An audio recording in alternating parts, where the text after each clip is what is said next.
पुरुष को स्त्री कभी समझ में नहीं आ पाती, इसलिए पुरुष निरंतर अनुभव करता है कि स्त्री बेबूझ है, समथिंग मिस्टीरियस, कुछ है जो छूट जाता है। वो क्या है जो छूट जाता है?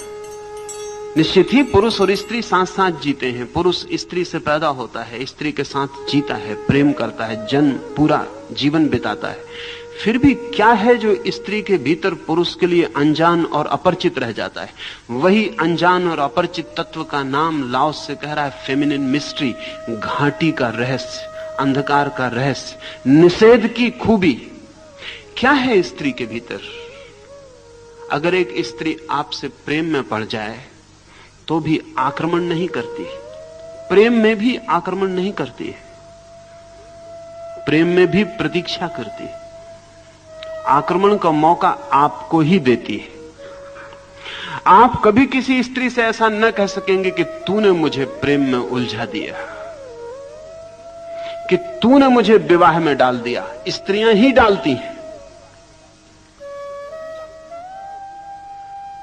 लेकिन कभी आप किसी स्त्री से ऐसा न कह सकेंगे कि तूने मुझे प्रेम में उलझा दिया, क्योंकि इनिशिएटिव वे कभी नहीं लेती, पहल वे कभी नहीं करती।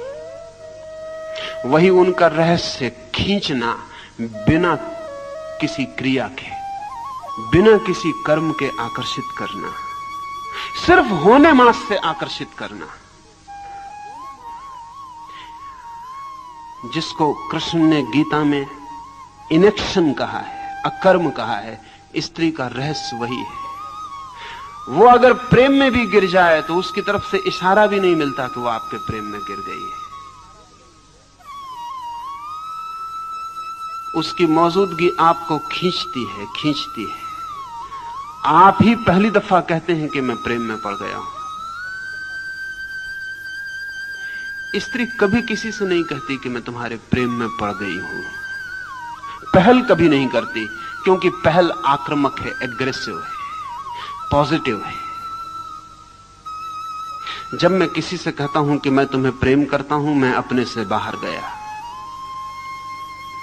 मैंने कहीं जाके आक्रमण किया, मैंने ट्रेस पासिंग शुरू की, मैं दूसरे की सीमा में प्रवेश कर रहा हूं। स्त्री कभी किसी की सीमा में प्रवेश नहीं करती, फिर भी स्त्री आकर्षक है। उसका रहस्य क्या है? निश्चित ही उसका आकर्षण इनेक्टिव है, एक्टिव नहीं है। पुकारती है लेकिन आवाज नहीं होती उस पुकार में, हाथ फैलाती है लेकिन उसके हाथ दिखाई नहीं पड़ते, निमंत्रण दिया जाता है लेकिन निमंत्रण की कोई भी रूपरेखा नहीं होती। कर्म पुरुष को करना पड़ता है, कदम उसे उठाना पड़ता है, जाना उसे पड़ता है, प्रार्थना उसे करनी पड़ती है, और फिर भी स्त्री इंकार किए चली जाती है। और जब भी कोई स्त्री किसी के प्रेम में जल्दी हां भर देती है, तब समझना चाहिए उस स्त्री को भी स्त्रीण रहस्य का कोई पता नहीं है। क्योंकि जैसे ही स्त्री हां भरती है वैसे ही व्यर्थ हो जाती है। उसका निषेध, उसका इंकार किए चले जाना ही उसका अनंत रस का रहस्य है। लेकिन उसकी नहीं कुछ ऐसी है जैसी नहीं पुरुष कभी नहीं बोल सकता, क्योंकि जब पुरुष बोलता है नहीं, कहता है नो, इट मीन्स नो, और जब स्त्री कहती नो, इट मीन्स यस। अगर स्त्री को नो ही कहना है तो वो नो भी नहीं कहेगी, क्योंकि उतना कहना भी बहुत ज्यादा कहना है।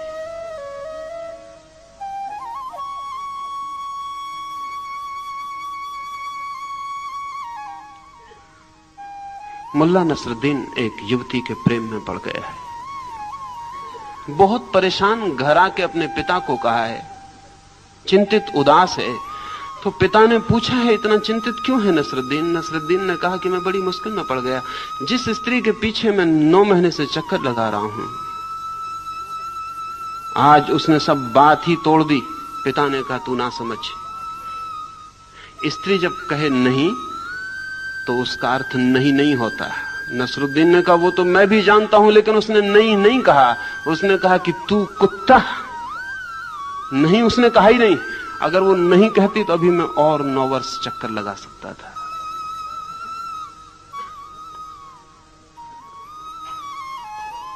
उसने नहीं भी नहीं कहा है, उतना भी रास्ता नहीं छोड़ा है। स्त्री जब हां करती है तब वो पुरुष की भाषा बोल रही है।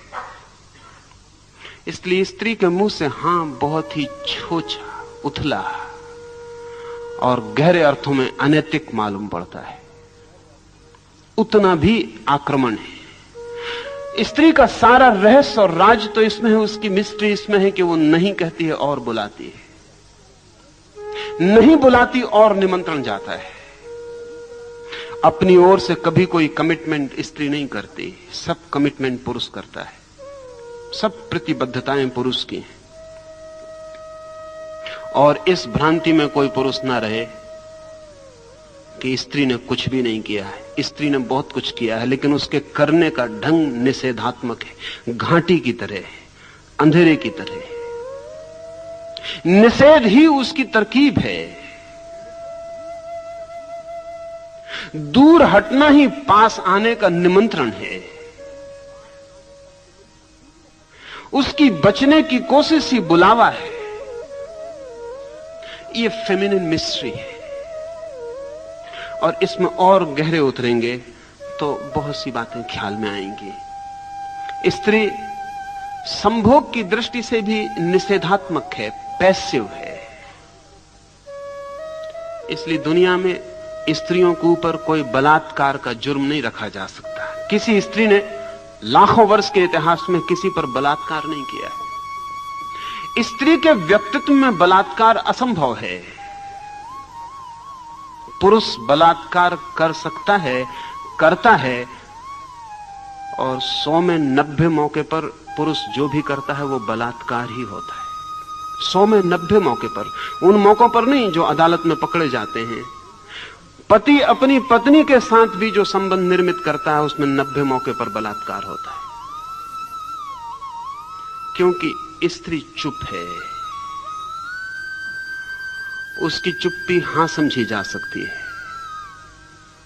और जो हमने व्यवस्था की है समाज की पति के प्रति, हमने उसका कर्तव्य बांधा हुआ है। पति उससे प्रेम मांगे तो वो चुप होकर दे देती है, लेकिन अगर उसके भीतर उस क्षण प्रेम नहीं था तो पति का ये प्रेम बलात्कार होगा। लेकिन पुरुष बलात्कार कर सकता है, क्योंकि पुरुष का पूरा व्यक्तित्व आक्रामक, एग्रेसिव है, हमलावर है।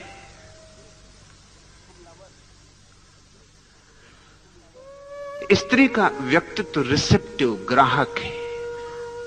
यह न केवल व्यक्तित्व बल्कि शरीर की संरचना भी प्रकृति ने ऐसी ही की है कि स्त्री का शरीर केवल ग्राहक है, पुरुष का शरीर आक्रामक है।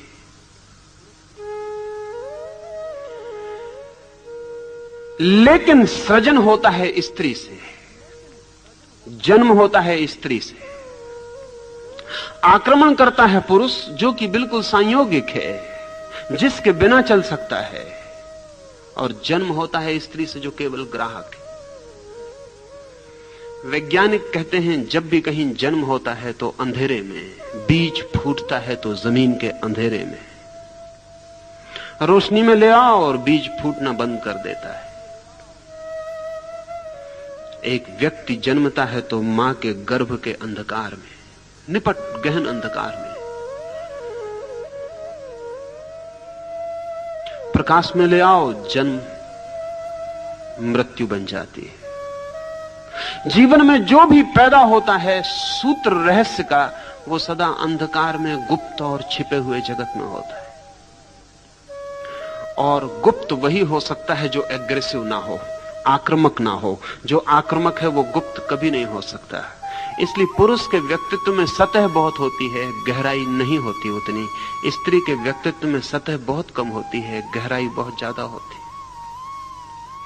और यही कारण है कि पुरुष जल्दी थक जाता है और स्त्री जल्दी नहीं थकती। आक्रमण थका देगा। इसलिए पुरुष वैश्याएं नहीं हो सकी, क्योंकि कोई पुरुष वैश्या नहीं हो सकता। एक संभोग थक जाएगा। स्त्री वैश्या हो सकी, क्योंकि 50 संभोग भी उसे नहीं थका सकते। वो सिर्फ रिसेप्टिव है, वो कुछ करती ही नहीं। इसलिए एक अनोखी घटना घटी कि पुरुष वेश्याएं नहीं हो सकी, स्त्रियां वेश्याएं हो सकी। पुरुष बलात्कारी हो सके, स्त्रियां बलात्कारी नहीं हो सकी। पुरुष गुंडे हो सके, स्त्रियां गुंडे नहीं हो सकी। लेकिन स्त्रियां वेश्याएं हो सकी, पुरुष वेश्याएं नहीं हो सके। और कारण कुल इतना है कि पुरुष का सारा व्यक्तित्व आक्रामक है। जो आक्रमण करेगा वो थक जाएगा। ये जान के आप हैरान होंगे कि जब बच्चे पैदा होते हैं तो 100 लड़कियां पैदा होती हैं तो 116 लड़के पैदा होते हैं। प्रकृति संतुलन को कायम रखती है क्योंकि पुरुष कमजोर है। हम सब यही सोचते हैं कि पुरुष बहुत शक्तिशाली है, वो सिर्फ पुरुष का ख्याल है।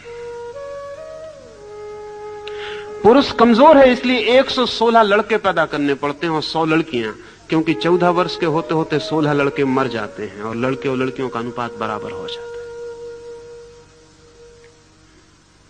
16 लड़के एक्स्ट्रा, अतिरिक्त, स्पेयर प्रकृति को पैदा करने पड़ते हैं, क्योंकि पता है कि 16 लड़के 100 में से 14 वर्ष की उम्र पाते पाते मर जाएंगे। स्त्रियों की औसत उम्र पुरुषों से ज्यादा है, 5 वर्ष।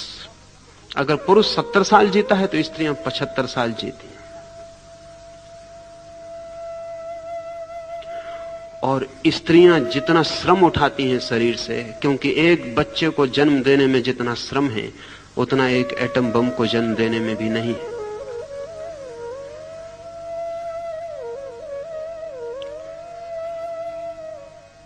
एक स्त्री 20 बच्चों को जन्म दे और फिर भी पुरुष से 5 साल ज्यादा जीती है। स्त्रियां कम बीमार पड़ती हैं और जो बीमारियां स्त्रियों को हैं वो स्त्रियों की नहीं, पुरुषों ने जो समाज निर्मित किया है उसकी परेशानी की वजह से।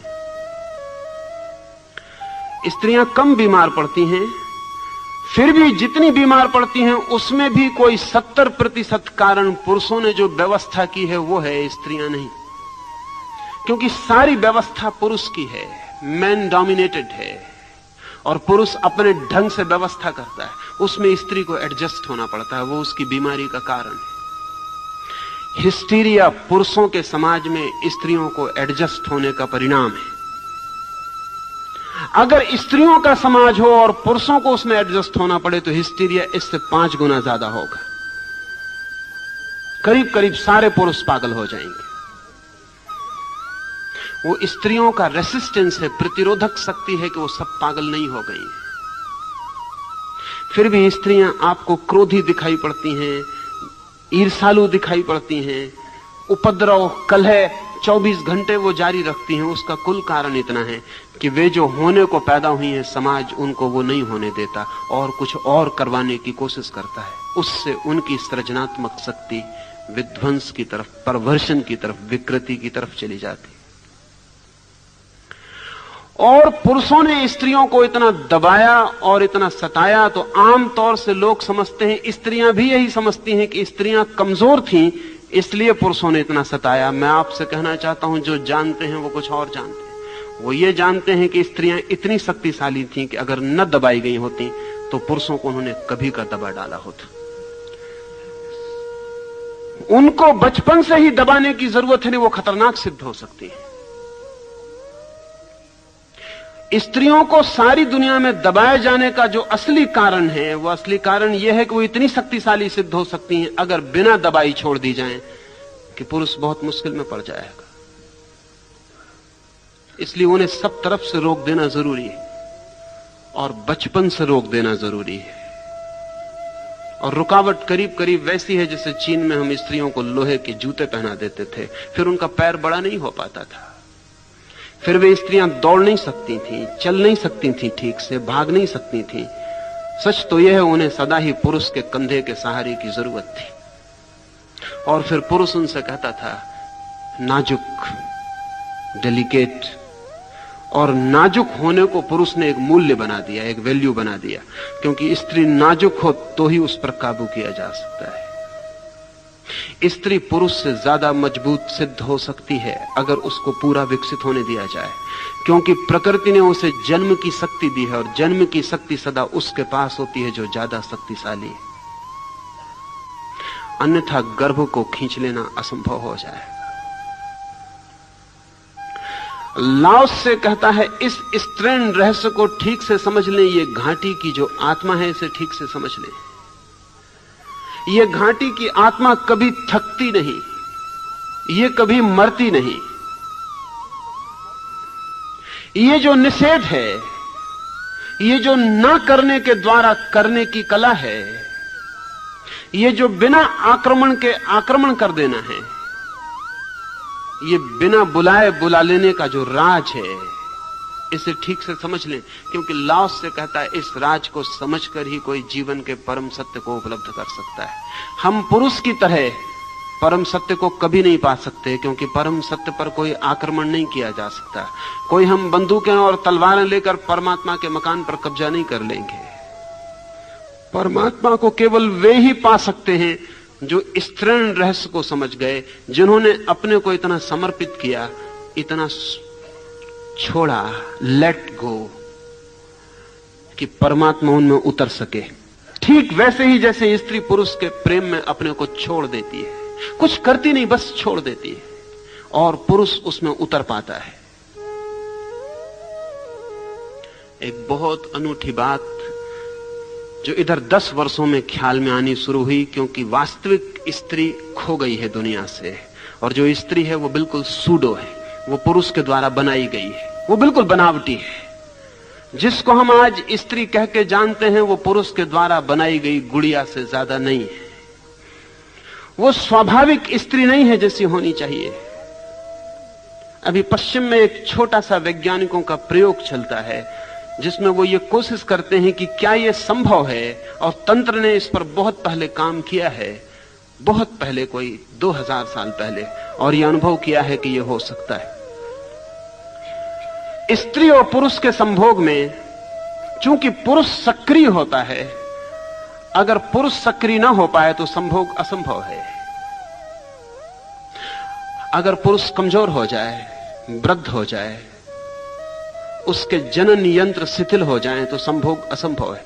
लेकिन अभी पश्चिम में 10 वर्षों में कुछ प्रयोग हुए हैं गहरे, जिनमें वो कहते हैं कि अगर पुरुष की जननेंद्रिय बिल्कुल शिथिल और क्षीण, शक्तिहीन हो जाए तो भी फिक्र नहीं। स्त्री अगर उस पुरुष को प्रेम करती है तो सिर्फ स्त्री जननेंद्रिय के पास पहुंच जाने पर स्त्री की जननेंद्रिय पुरुष की जननेंद्रिय को चुपचाप अपने भीतर खींच लेती, पुरुष को प्रवेश की भी जरूरत नहीं है। अगर स्त्री का प्रेम भारी है तो उसका शरीर ऐसे खींच लेता है जैसे खाली जगह में हवा खींच के आ जाए। ये बहुत हैरानी का तथ्य है। और अगर ऐसा नहीं होता तो उसका कुल कारण इतना है कि स्त्री प्रेम नहीं करती है उस पुरुष को, इसलिए उसका शरीर उसे खींचता नहीं, और इसलिए पुरुष जो भी कर रहा है वो बलात्कार है। अगर स्त्री प्रेम करती है तो खींच लेगी, उसका पूरा बायोलॉजिकल, उसका जैविक यंत्र ऐसा है कि वो व्यक्ति को अपने भीतर खींच लेगी। लाओस से कहता है ये स्त्री का रहस्य है कि बिना कुछ किए वो कुछ कर सकती है, बिना कुछ किए। पुरुष को कुछ भी करना हो तो करना पड़ेगा। धर्म का रहस्य भी स्त्रीण है। अगर कोई परमात्मा को पाने जाए तो कभी ना पा सकेगा, और कोई केवल अपने हृदय के द्वार को खोलकर ठहर जाए तो परमात्मा यहीं और अभी प्रवेश कर जाता है। दूर दूर खोजे कोई, अनंत की यात्रा करे कोई, भटके जन्मों जन्मों तक, तो भी परमात्मा को नहीं पा सकेगा। क्योंकि परमात्मा को पाने का राज ही यही है कि हम रिसेप्टिव हो जाएं, एग्रेसिव नहीं। हम अपने को खुला छोड़ दें, हम सिर्फ राजी हो जाएं कि वो आता हो तो हमारे द्वार दरवाजे बंद ना पाए। हमारा प्रेम इतना ही करे कि वो एक पैसिव अवेटिंग, एक निष्क्रिय प्रतीक्षा बन जाए। स्त्री जन्म जन्म तक अपने प्रेमी की प्रतीक्षा कर सकती है, पुरुष नहीं कर सकता। पुरुष प्रतीक्षा जानता ही नहीं है। पुरुष के मन की जो व्यवस्था है उसमें प्रतीक्षा नहीं है। उसमें अभी और यहीं इंस्टेंट सब चाहिए। इंस्टेंट कॉफी भी, इंस्टेंट सेक्स भी, अभी। इसलिए पुरुष ने विवाह ईजाद किया, क्योंकि विवाह के बिना इंस्टेंट सेक्स अभी संभव नहीं है।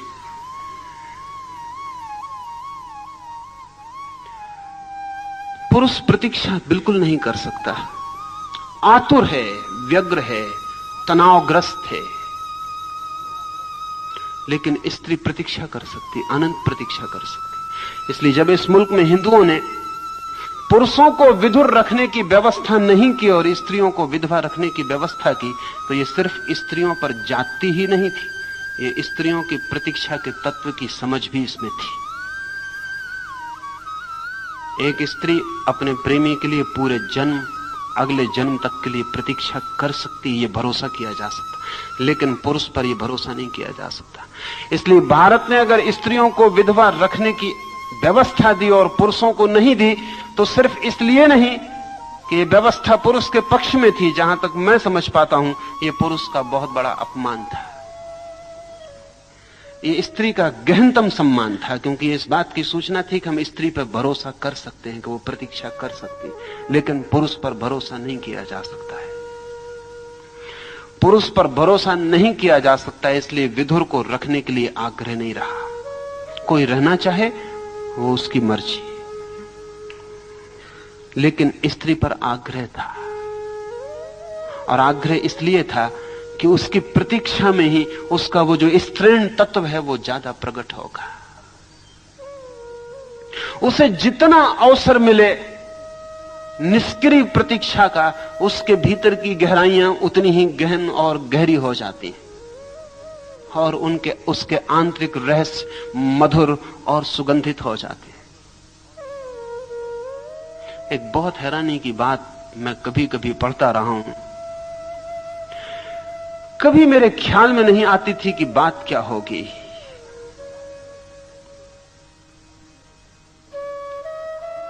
कैथोलिक प्रीस्ट के सामने लोग अपने पापों की स्वीकृतियां करते हैं, कन्फेशन करते हैं।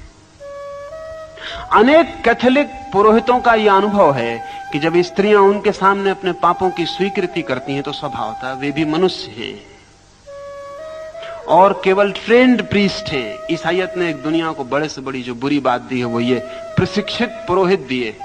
कोई प्रशिक्षित पुरोहित नहीं हो सकता। प्रशिक्षित डॉक्टर हो सकते हैं, प्रशिक्षित वकील हो सकते हैं, लेकिन प्रशिक्षित पुरोहित नहीं हो सकता। उसी तरह जैसे प्रशिक्षित पोएट कभी नहीं हो सकता। और अगर आप कविता को सिखा दें और ट्रेनिंग दे दें और सर्टिफिकेट दे दें कि यह आदमी ट्रेंड है कविता में, तो वो सिर्फ तुकबंदी करेगा, कविता उससे पैदा नहीं हो सकती। पुरोहित भी जन्मजात क्षमता है, साधना का फल है, उसे कोई प्रशिक्षित नहीं कर सकता। लेकिन ईसाइयत ने प्रशिक्षित किए, ट्रेंड पुरोहित हैं, उनके पास डिग्रियां हैं, उनमें कोई डीडी है, डॉक्टर ऑफ डिविनिटी है। डॉक्टर ऑफ डिविनिटी कोई नहीं होता, क्योंकि सर्टिफिकेट पर जो डिविनिटी तय हो जाएगी वो डिविनिटी नहीं हो सकती। वो क्या दिव्यता होगी जो एक स्कूल सर्टिफिकेट देने से तय हो जाती हो। तो पुरोहित के पास जब स्त्रियां अपने पापों का कन्फेशन करती हैं तो ये कन्फेशन बहुत टेम्पटिंग हो जाता है, स्वाभाविक। जब कोई स्त्री अपने पाप का स्वीकार करती है और एकांत में करती है तो पुरोहित के लिए बड़ी बेचैनी हो जाती है। स्त्री तो हल्की हो जाती है, पुरोहित भारी हो जाता है। लेकिन कैथोलिक पुरोहितों का एक वक्तव्य मुझे सदा हैरान करता था, वो ये कि विधवा स्त्रियां ज्यादा आकर्षक और टेम्पटिंग सिद्ध होती। मैं बहुत हैरान था कि क्या कारण होगा। असल में विधवा अगर सच में विधवा हो तो उसके सौंदर्य में बहुत बढ़ती हो जाती, क्योंकि प्रतीक्षा उसके स्त्रीण रहस्य को गहन कर देती।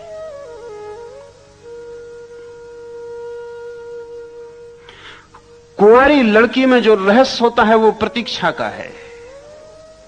इसलिए सारी दुनिया में जो समझदार कौमें थी उन्होंने तय किया कि कुंवारी लड़की से ही विवाह करना, क्योंकि सच तो यह है कि जो लड़की कुंवारी नहीं है उससे विवाह करने का मतलब है कि आपको स्त्री के रहस्य को जानने का मौका ही नहीं मिलेगा।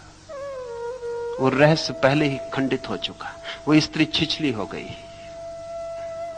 उसने प्रतीक्षा ही नहीं की है इतनी जितनी प्रतीक्षा पर वो भीतर का पूरा रहस्य में फूल खिलता है।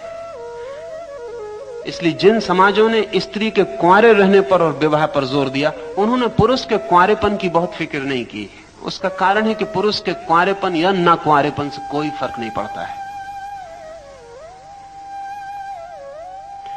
लेकिन स्त्री के कुंवारेपन से फर्क पड़ता है। कुंवारी स्त्री में एक सौंदर्य है जो विवाह के बाद उसमें खो जाता है। वो सौंदर्य उसमें फिर से जन्मता है जब वो मां बनना शुरू होती है, क्योंकि अब वो एक और बड़े रहस्य के द्वार पर और एक और बड़ी प्रतीक्षा के द्वार पर खड़ी हो जाती है। उसे गर्भवती देखकर पति चिंतित हो सकता है, और पति चिंतित होते हैं, और उनकी चिंता स्वाभाविक है, क्योंकि उनके लिए प्रतीक्षा नहीं केवल एक और इकोनॉमिक, एक आर्थिक उपद्रव उनके ऊपर आने को है। लेकिन मां मधुर हो जाती है। असल में मां का गर्भ जैसे बढ़ने लगता है, उसकी आंखों की गहराई बढ़ने लगती है, उसके शरीर में नए कोमल तत्वों का आविर्भाव होता है। गर्भिणी स्त्री का सौंदर्य स्त्रीण रहस्य से बहुत भारी हो जाता है।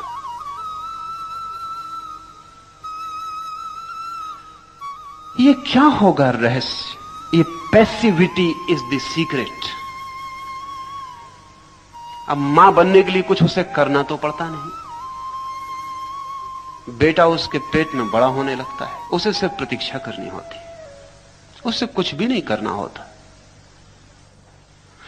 असल में उसे सब करना छोड़ देना होता है, सिर्फ प्रतीक्षा ही करनी होती। जैसे जैसे उसके बेटे का या उसकी बेटी का, उसके गर्भ का विकास होने लगता है, वैसे वैसे सब काम उसे छोड़ देना पड़ता है। वो सिर्फ प्रतीक्षा में रह जाती है, वो सिर्फ स्वप्न देखने लगती है।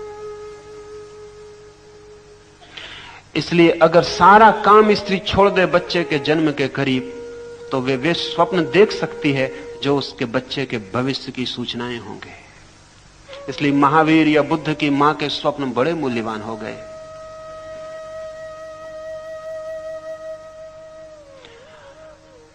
महावीर या बुद्ध के संबंध में कहा जाता है कि जब वे पैदा हुए तो उनकी मां ने स्वप्न देखे। वे स्वप्न रोज मां के सामने प्रकट होते गए। उन स्वप्नों में बुद्ध या महावीर के जीवन की सारी रूपरेखा प्रकट हो गई। अगर मां सच में ही मां हो और आने वाले भविष्य में जो जन्म लेने वाला प्राण है उसके साथ पूरी पैसिविटी में हो, तो वो अपने बच्चे की जन्म कुंडली खुद ही लिख जा सकती है। किसी पुरोहित, किसी पंडित को दिखाने की जरूरत नहीं। और मां जिसकी जन्म कुंडली न लिख सके, उसकी कोई पुरोहित और पंडित न लिख सकेगा, क्योंकि इतना तादात्म्य, इतना एकात्म फिर कभी किसी दूसरे से नहीं होता है। पति से भी नहीं होता है इतना तादात्म्य पत्नी का जितना अपने बेटे से होता है। बेटा उसका ही एक्सटेंशन है, उसका ही फैलाव है। लेकिन मां बनने के लिए कुछ भी करना नहीं पड़ता, पिता बनने के लिए बहुत कुछ करना पड़ता है। मां बनने के लिए कुछ भी नहीं करना होता, मां बनने के लिए केवल मौन प्रतीक्षा करनी होती है। इस मौन प्रतीक्षा में दो चीजों का जन्म होता है, एक तो बेटे का जन्म होता है और एक मां का भी जन्म होता है। इसलिए पूरब के मुल्क जिन्होंने फेमिनिन मिस्ट्री को समझा, उन्होंने स्त्री को जो चरम आदर दिया है वो मां का, पत्नी का नहीं।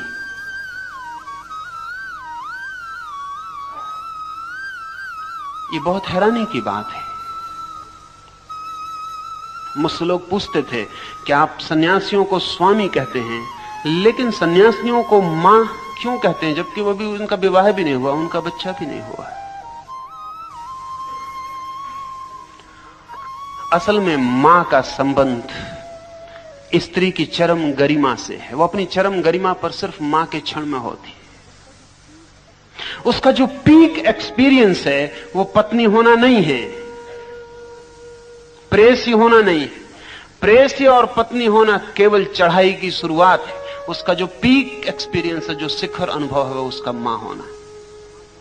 इसलिए जिन समाजों में भी स्त्रियों ने तय कर लिया है कि पत्नी होना उनका शिखर है, उन समाजों में स्त्रियां बहुत दुखी हो जाएंगी, क्योंकि वो उनका शिखर है नहीं।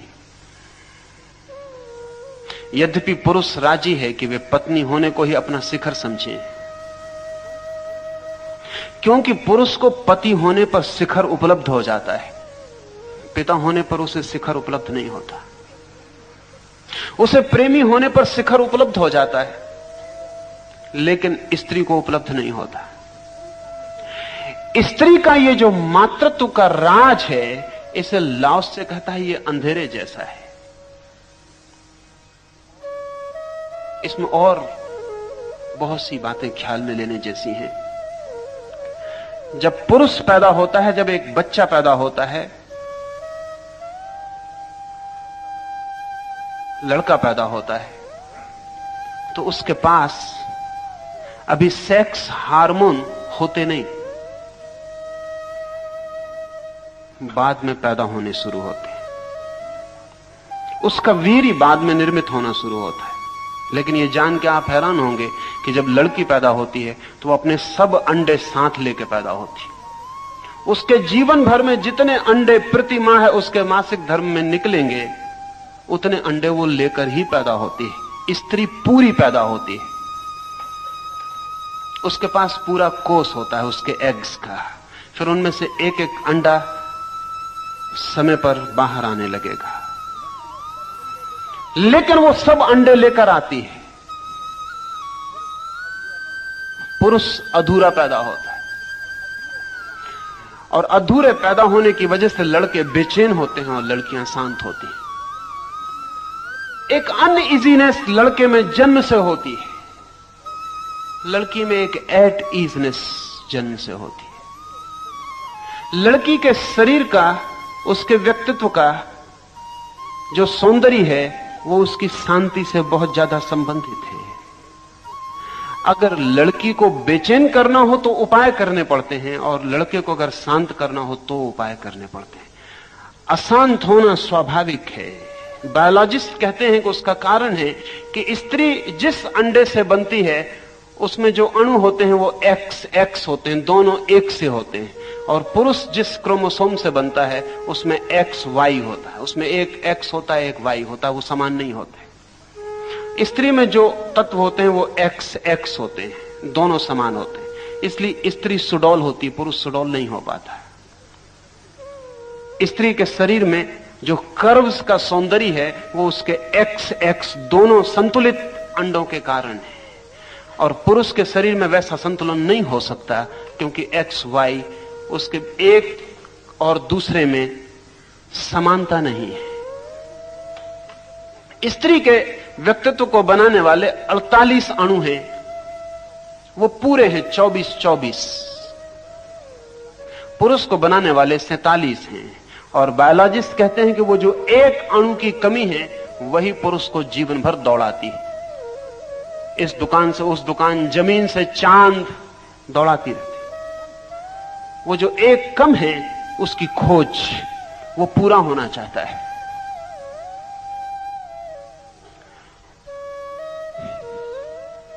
ये जो स्त्री का संतुलित, शांत, प्रतीक्षारत व्यक्तित्व है, लाओस से कहता है ये जीवन का बड़ा गहरा रहस्य है।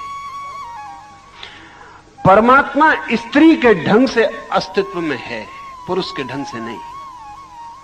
इसलिए परमात्मा को हम देख नहीं पाते, उसे हम पकड़ भी नहीं पाते। वो मौजूद है जरूर, लेकिन उसकी प्रेजेंस स्त्रीण न होने जैसा है। उसे हम पकड़ने जाएंगे उतना ही वो हमसे छूट जाएगा, उतना ही हट जाएगा, उतना ही उसकी खोज मुश्किल हो जाएगी।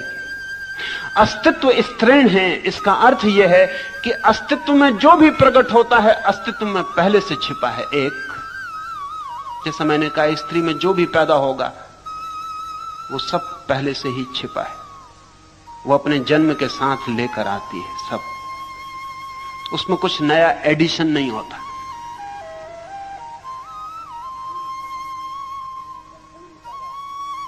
वो पूरी पैदा होती है, उसमें ग्रोथ होती है लेकिन एडिशन नहीं होता, उसमें विकास होता है लेकिन कुछ नई चीज जुड़ती नहीं। यही वजह है कि वो बड़ी तृप्त जीती है। स्त्रियों की तृप्ति आश्चर्यजनक है, अन्यथा इतने दिन तक उनको गुलाम नहीं रखा जा सकता था। उनकी तृप्ति आश्चर्यजनक है। गुलामी में भी वे राजी हो जाती है, कैसी भी स्थिति हो वे राजी हो जाती है। अतृप्ति उनमें बड़ी मुश्किल से पैदा की जा सकती है, बड़ी कठिन है, और तभी पैदा की जा सकती है जब कुछ बायोलॉजिकल कठिनाई उनके भीतर पैदा हो जाए, जैसा पश्चिम में लग रहा है कि कठिनाई पैदा हुई है, तो उनमें पैदा की जा सकती है बेचैनी। और जिस दिन स्त्री बेचैन होती है उस दिन उसको चैन में लाना फिर बहुत मुश्किल है, क्योंकि वो बिल्कुल अप्राकृतिक है उसका बेचैन होना। इसलिए स्त्री बेचैन नहीं होती, सीधी पागल होती।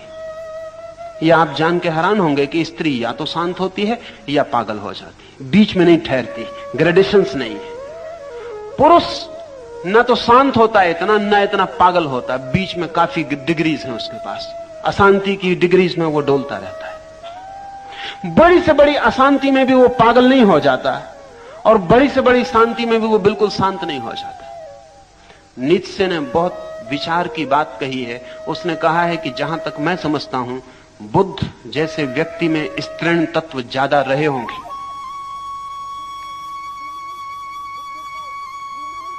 बुद्ध को वुमेनिस कहा है नीत्शे ने, और मैं मानता हूं कि इसमें गहरी समझ है।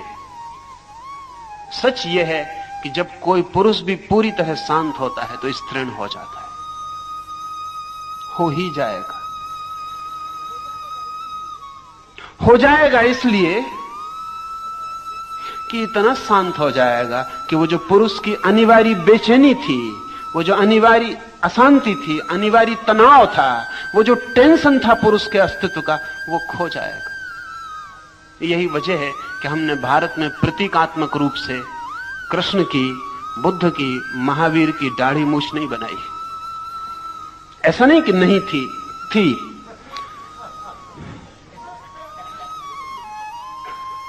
लेकिन नहीं बनाई, क्योंकि वो सांकेतिक नहीं रह गई,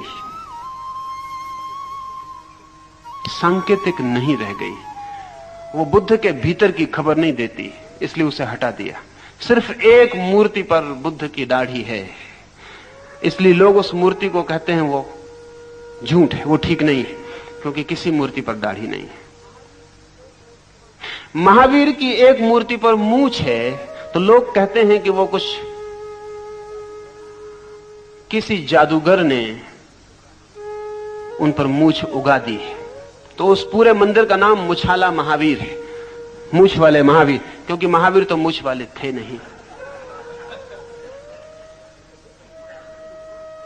लेकिन महावीर में मूंछ ना हो, बुद्ध में मूंछ ना हो, कभी एकाध दफा ऐसी घटना घट सकती है, क्योंकि कुछ पुरुष होते हैं जिनमें हार्मोन्स की कमी की वजह से दाढ़ी मूंछ नहीं होती। लेकिन जैनों के 24 तीर्थंकर किसी को दाढ़ी ना हो, जरा कठिन, इतना बड़ा संयोग मुश्किल है।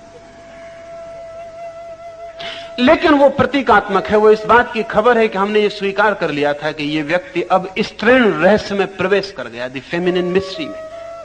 ध्यान रहे, जब मैं स्त्रीण रहस्य कह रहा हूं तो कोई ऐसा ना समझे कि मेरा मतलब स्त्री से ही है। स्त्री भी हो सकती है स्त्रीण रहस्य में प्रवेश ना करे, और पुरुष भी प्रवेश कर सकता है। स्त्रीण रहस्य तो जीवन का एक सूत्र है। लाओ से इसलिए कहता है कि द फीमेल मिस्ट्री दस डू वी नेम, हम इस तरह नाम देते हैं। नाम देने का कारण है क्योंकि ये नाम अर्थपूर्ण मालूम पड़ता है। हम उस रहस्य को पुरुष जैसा नाम नहीं दे सकते।